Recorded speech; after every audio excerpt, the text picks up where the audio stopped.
Do you ever feel embarrassed after eating something as simple as eggs or an avocado because the bloating shows up every time?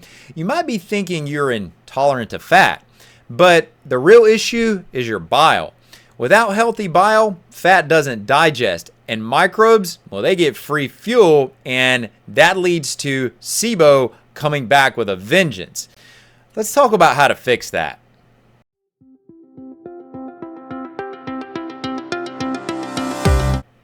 Fat makes you bloat, not because fat's bad, but because your bile is low. Bile isn't just for fat digestion though, it helps keep your small intestinal environment in balance. And when production or flow is impaired, SIBO finds a foothold. So today, I'm going to show you how bile protects you, what causes it to be low, and what you can do to restore this overlooked defense. But before we get into it, allow me to introduce myself. I'm Dr. Arland Hill, and for over 20 years, I've been helping first-time and recurrent SIBO sufferers restore their gut function by targeting all three phases of the condition to resolve symptoms in a timely manner. Let's begin by going through the basics. Welcome to Bile 101. So the first thing you need to know about bile is that it emulsifies fats. That just simply means that it takes a larger fat molecule and it breaks it down into smaller sizes. This is advantageous because it allows the enzymes from the pancreas to be able to further break it down so you can absorb that fat and benefit from it. Specifically, the enzyme we're looking at here is called lipase. But this is not the only mechanism for bile. Bile is also going to carry toxins and cholesterol out of the body for elimination. Let's take each one of those individually. Let's begin with cholesterol. Cholesterol is you're converting cholesterol into bile acids. So when cholesterol is present in the liver, it's going to get incorporated into the bile acids, and from that, you're going to move that into the gallbladder and then on out into the small intestine. And some of that cholesterol is going to be excreted. But you need the cholesterol to bind with the bile acid because cholesterol has a fat nature to it. It's what we would call fat soluble, whereas bile has more of a water soluble nature to it. When you bind the cholesterol to the bile and it has that water solubility to it, now it can get incorporated in to the contents moving through the small intestine, and you can excrete out some of that cholesterol and keep that level balanced. But remember, it's not just cholesterol that we're eliminating, it's also toxins, and we know that we live in a toxic environment. Toxins are secreted in the bile. Same scenario here is that they're carried to the small intestine and they're eliminated out through our waste, through our stool. And think about this, the more toxic the liver is, the more dysfunction you're going to have around that. And what that means is that the ability to, one, process these toxins to begin with, and then to be able to put those toxins effectively and consistently into the bile to get them eliminated, all that becomes impaired. And the more impairment you have in that scenario I just laid out and in the liver directly, the more dysfunction there is going to be in the small intestine, in the gut. And that cycles back around and you get into this vicious loop of the liver affects the gut, which affects the liver. It's called the gut-liver axis that we're impacting here. So what that means is that we want to make sure that when it comes to bile, that our bile is working optimally for us. It's flowing out of the liver and the gallbladder effectively and into the small intestine, and it's being excreted as it should be and doing the job that it should be. But these are not the only roles. It's not just about emulsification and it's not just about elimination of cholesterol and toxins.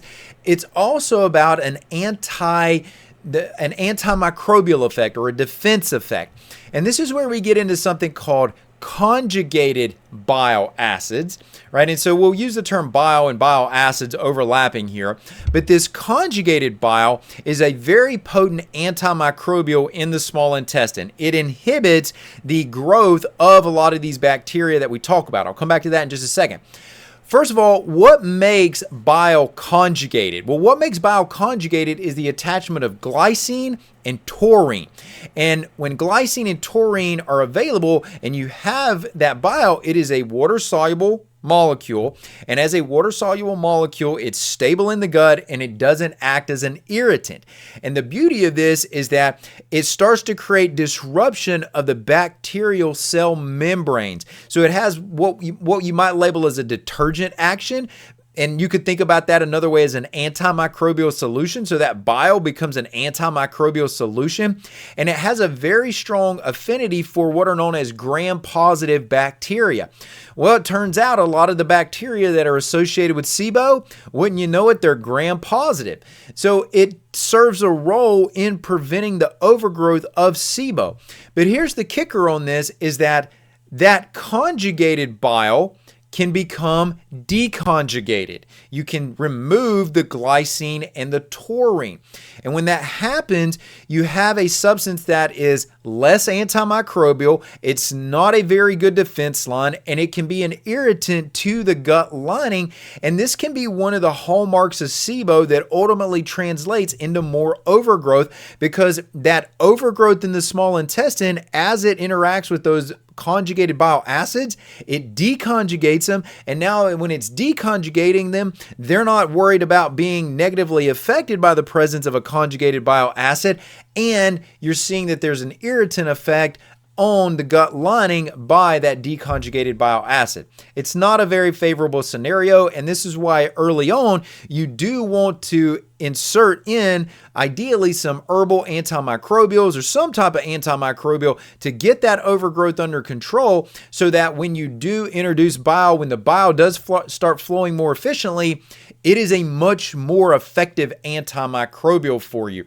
And if all of this is not happening, if the liver doesn't have good synthesis of bile, you don't get it into the gallbladder, and the gallbladder doesn't contract strong enough and open the ducts, and it's not stimulated by what's called cholecystokinin. We'll just abbreviate that CCK for the rest of this conversation. If that stimulus is not strong enough, all of this stuff that I've shared with you up to this point, it doesn't happen, at least not effectively. If you're unsure of what would cause bile to be low, well, let me share a few different ideas here with you. And I'll break these down into maybe how they affect bile flow. So the first would just be simply production. Well, bile is produced in the liver. Things like dysfunction in the liver, hepatitis, non-alcoholic fatty liver disease, or what's just simply termed fatty liver sometimes. Nutrient deficiencies, for example, if you don't have adequate amounts of protein, that would lead to glycine and to taurine deficiencies. That's going to affect it. Liver function becomes inefficient when you have low thyroid function. And of course, toxins can be a factor, and that could literally be anything from medications to alcohol to environmental toxins to just what you're consuming in your diet. These are all going to affect that. And then you get into the flow. You need to make sure that the flow of bile coming out of the liver, moving into the gallbladder, is efficient. Structural changes can be a player in this. So you could have had your gallbladder removed. That's certainly one thing. You could have inflammation in that area that could be a factor. The ducts that are in that region where bile is moving through, these can be a player in this conversation as well. You could also have scenarios where the viscosity of the bile changes. That would cause it not to flow as well. So for example, if you're dealing with gallstones and it becomes more sludgy, that's going to be a factor there. And then also just looking at the overall digestive and motility of the gastrointestinal tract, these are really strong associations. So for example, if you have low acid, and if you're wondering if you have low acid or not, well, check out this card that I've got on the screen right here, because that's going to help answer that for you, because this is also a very, very strong player in SIBO, but it's also a player downstream because you need acid to adequately stimulate the CCK. So if you have low acid, you have a very weak stimulus from CCK, and that causes the gallbladder not to contract as efficiently as it should and release that bile. This can also be associated with low-fat diets or just general slow motility of the bowels. There's a hormonal aspect to this as well, where you can have low cholecystokinin, low CCK release with some hormone imbalances. Estrogen dominance is an example of that. That's well known to thicken up the bile. But then you can also run into this with Insulin resistance. Insulin resistance alters the composition of bile because it causes the cholesterol levels to elevate. And that leads you to what's called a supersaturated bile. Supersaturated bile means that it is a very cholesterol heavy bile, very, very cholesterol rich. That's not ideal. You want some cholesterol in there, but you don't want an overabundance of cholesterol in there because now that makes the bile thick and it makes it more sludgy, if you will, high viscosity, and it doesn't flow as well.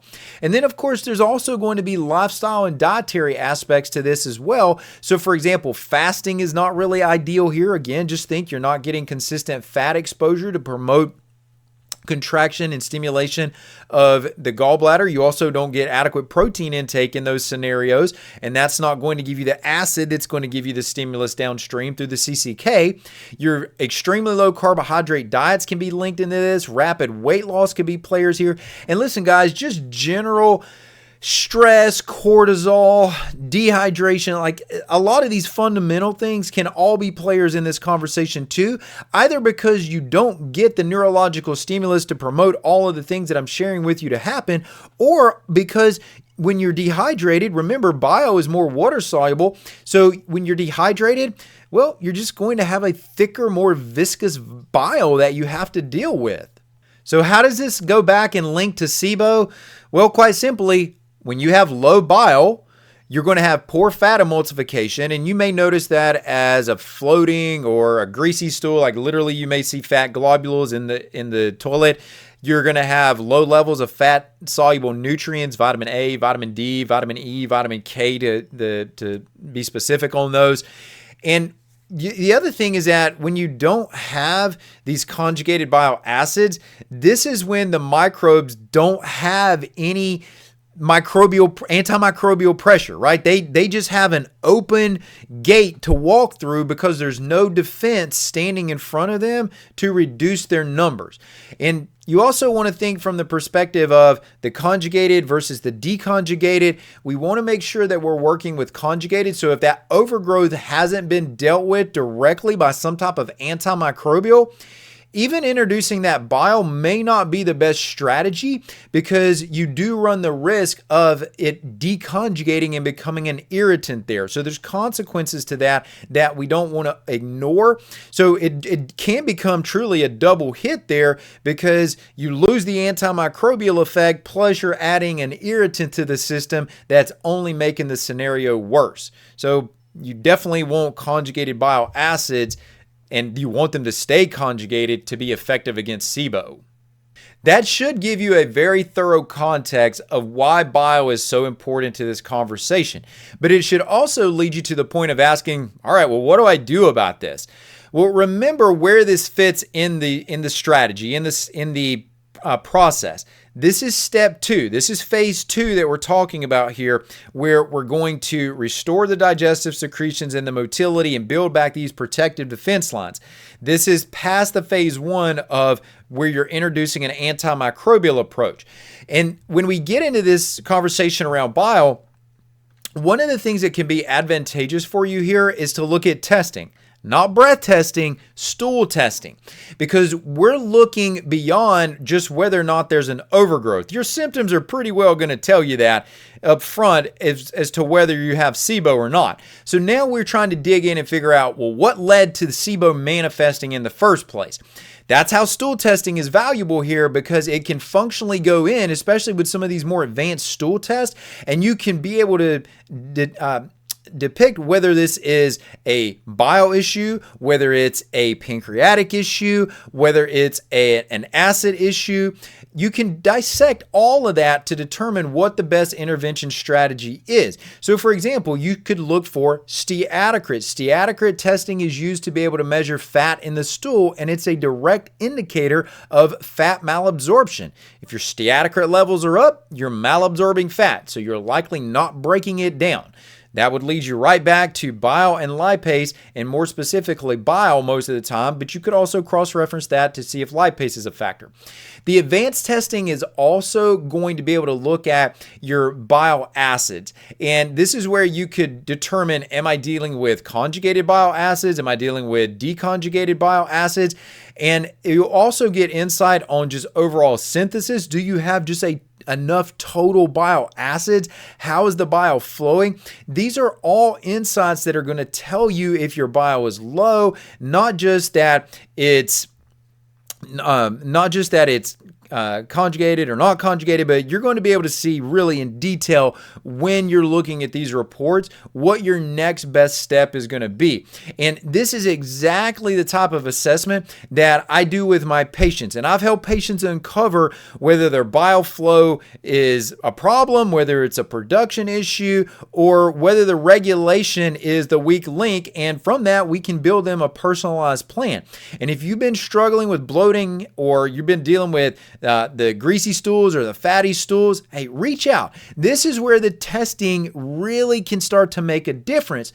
But the testing is not all we're going to rely on here, because we want to make sure that we bring back some of the natural triggers. Well, what are those natural triggers? Well, let's start with making sure that you have adequate amounts of protein and fat in the diet. That's going to give us the stimulation from the cholecystokinin, from that CCK. It's going to trigger it to release adequate amounts of bile and yield the benefit from that. And you avoid kind of in this same thought, avoid having a chronically low-fat diet, because that's going to inherently make your bile a bit more stagnant. You could also make sure that you're staying hydrated. Remember, bile is a water-based substance, and when you're adequately hydrated, it's not going to become overly thick, and it's going to flow better and more efficiently. And then you can also get into various supplements here. You could use, for example, bitters, things like dandelion and artichoke. These are going to promote stimulation. They can have direct impact on bile flow, but they're also going to help with the acid production and getting that cholecystokinin release. You could introduce phosphatidylcholine as another supplement here. This is really popular, really effective, and this one is going to thin bile. So for those individuals that struggle with gallstones or struggle with sludgy bile, so to say, just not good contractility of the gallbladder, having adequate phosphatidylcholine can make that flow of bile much easier because it's having a thinning effect. And not to mention that phosphatidylcholine really nourishes the cells in the liver because it's such a key component in the cell membranes. Remember taurine and glycine that I mentioned earlier? Well, those guys are important. Those two amino acids are important for optimizing the bile into the conjugated form. They are literally what make it conjugated. And then you can also directly introduce ox bile or bile acids. These are extremely valuable at various points in these scenarios that I've laid out for you here today. And there's a time and a place. Like, you probably want to use these on the front end, especially if you're really struggling with what I'm talking about today. Bile acids really should probably be your first step there for most people. And then over time, you may find that you move back away from it and you move into some of these other options that I've talked about.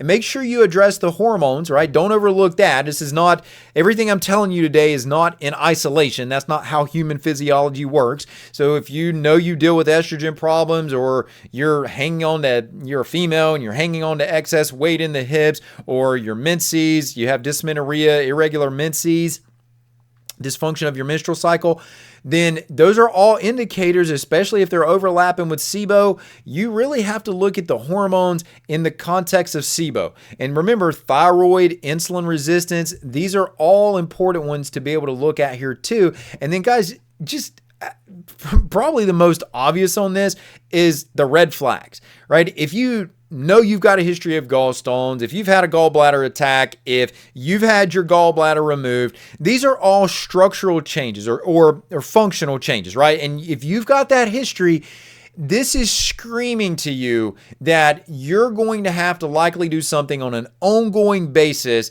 to work around that until you can find a more stable scenario. And if you've had structural changes here, you should really face the fact that because of those structural changes, you're going to have to compensate for those structural changes. And for many, that means that you're going to have to do that on an ongoing basis. I know many people don't want to hear that, but unless there's a way for you to restore your physiology there, you have to make up the difference for what your physiology is no longer able to do and accomplish. Now, I need you to appreciate that bile, that's not your only defense. Your mucosal immune layer is going to protect your small intestine every minute of every day. And if it's weak, well, you're probably staring at relapse. So what you need to do is watch this video here next, SIBO and low secretory IgA. You're not going to hear this information anywhere else.